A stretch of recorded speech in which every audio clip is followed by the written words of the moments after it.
చీకటి కలిగిన మబ్బు దినం ఆవరించిందేమో.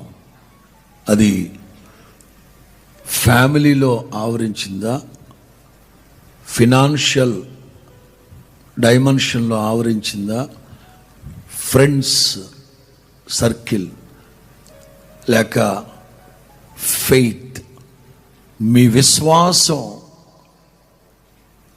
సన్నగిల్లేటట్లుగా చీకటి గల మబ్బు దినం ఏమైనా పట్టిందా? ఈ ఆఖరి నెలలో ప్రభు చెప్తున్నారు, నీ మార్గముల మీద వెలుగు ప్రకాశించును. స్తోత్రం చెప్పండి గట్టిగా. 2000 సంవత్సరాల క్రితం ప్రభు యేసుక్రీస్తు ఈ లోకానికి వెలుగై దిగొచ్చారు.